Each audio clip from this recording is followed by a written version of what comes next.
नमस्कार. आपण ऐकतोय साखी कहे कबीर, कबीरांचे दोहे आणि त्याचं स्वैर मराठी रूपांतर. हे मराठी रूपांतर केलेलं आहे सौ मनीषाताई अभ्यंकर यांनी. आजचा आपला भाग चाललाय 282वा, प्रकरण चाललंय 49व, पारिष्काव अंग. दोहे आज आपण घेणार आहोत 10 ते 12. प्रथम आपण 10वा दोहा ऐकूयात. एक ही बार परखिए नावा बारंबार, बालू तो है किरकिरी जो छाने सौ बार. एक ही बार परखिए नावा बारंबार, बालू तो है किरकिरी जो छाने सौ बार. एक ही बार परखिए नावा बारंबार, बालू तो है किरकिरी जो छाने सौ बार. दोह्याचा अर्थ ऐकूयात. कोणालाही फक्त एकदाच पारखा, त्याला वारंवार पारखण्याची आवश्यकता नाही. वाळू कितीही वेळा चाळली तरी तिचा खरखरीतपणा जाणार नाही.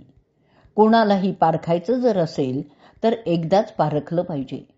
एकदा पारखून तो मनुष्य जर चांगला आहे असं दिसलं तर त्याचा स्वीकार करावा आणि वाईट आहे असं आढळलं तर त्याच्यापासून 4 पावलं दूरच राहावं. मूर्ख लोकांची कितीही वेळा परीक्षा घेतली तरी त्यांचा मूर्खपणाच प्रत्ययाला येईल. सोनं एकदा अग्नीत तापवलं की त्याचा कस कळून येतो. त्यासाठी ते पुन्हा पुन्हा अग्नीत तापवावे लागत नाही. माती असेल ती मऊच असणार आणि वाळू असेल ती खरखरीतच असणार. अनेक वेळा चाळून त्यांच्यात बदल होणार नाही. आता आपण या दोह्यावरची मराठी साखी ऐकूयात. करावी पारख एकदाच की नवा वारंवार, वाळू तीच रवाळ राहील चाळून वारंवार. करावी पारख एकदाच की नवा वारंवार, वाळू तीच रवाळ राहील चाळून वारंवार. करावी पारख एकदाच की नवा वारंवार, वाळू तीच रवाळ राहील चाळून वारंवार. पुढचा दोहा ऐकूयात 11वा. ज्ञानी जन है जो हरे, करमी सकल मजूर, देह भार कोटो करा लिए शीस भरपूर.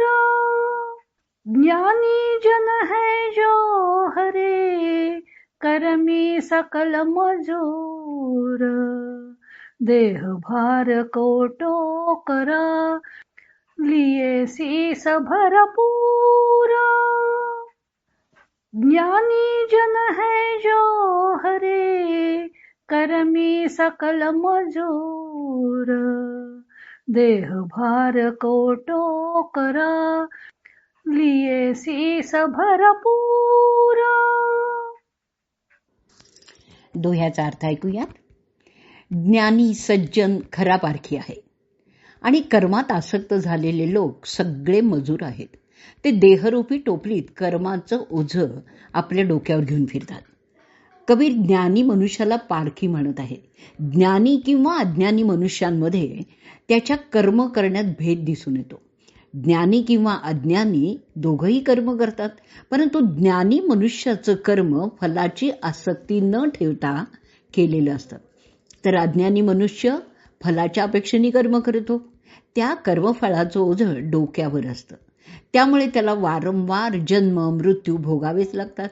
पुन्हा पुन्हा देह धारण करावाच लागतो आणि म्हणूनच कबीर अशा मनुष्याला मजूर म्हणतात. मजूर डोक्यावर वाळू सिमेंटच्या टोपल्या वाहतच असतात.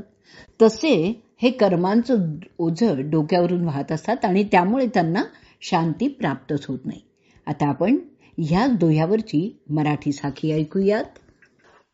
ज्ञानी जन तो पारखे कर्मी, जन तो मजूर.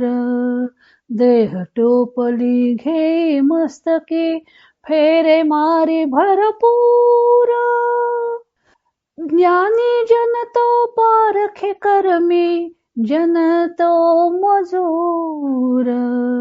देह टोपली घे मस्तकी, फेरे मारी भरपूर. ज्ञानी जन तो पारखे कर्मी, जन तो मजूर. देह टोपली घे मस्तकी, फेरे मारी भरपूर. पुढचा 12वा दोहा ऐकूयात. कबीर जग के जो हरे, घटके आंखें खोल. तुला सम्हारी विवेक की, तौले शब्द अनमोल. कबीर जग के जो हरे, घटके आंखें खोल. तुला सम्हारी विवेक की, तौले शब्द अनमोल. कबीर जग के जो हरे, घटके आंखें खोल. तुला सम्हारी विवेक की, तौले शब्द अनमोल. दोह्याचा अर्थ ऐकूयात. कबीर म्हणतात की जगाची पारख करणारे संत महापुरुष अंतःकरणातील ज्ञानाचा डोळा उघडून देतात. ते विवेकाचा तराजू सावधानतेने उचलतात आणि अनमोल सार शब्द तोलतात. संतजन हे खरे पारखी आहेत. त्यांना खरा साधक कोण, नकली साधक कोण अशी माणसांची परीक्षा करता येते. खरे साधक भेटले की ते त्यांचा ज्ञानचक्षु उघडतात. त्यासाठी ते विवेकाने सार शब्द उच्चारतात. विवेकावर कबीरांनी तराजूचं रूपक केलेलं आहे. धान्य बरोबर मोजण्यासाठी तराजूचा वापर करतात. विवेक हा तराजूचं काम करतो. सार शब्द कोणता, असार शब्द कोणता ते फक्त विवेकामुळे कळतं. त्या सार शब्दांचा उपयोग करून संत साधकाला मार्गदर्शन करतात. आता आपण याच दोह्यावरची मराठी साखी ऐकूयात आणि या साखीबरोबरच आजचा भाग आपण इथे संपवूयात. संत जगाचे पारखे, साधकास पारखती. विवेक तुलेवर शब्द तोलुनी, मार्गदर्शन करीती.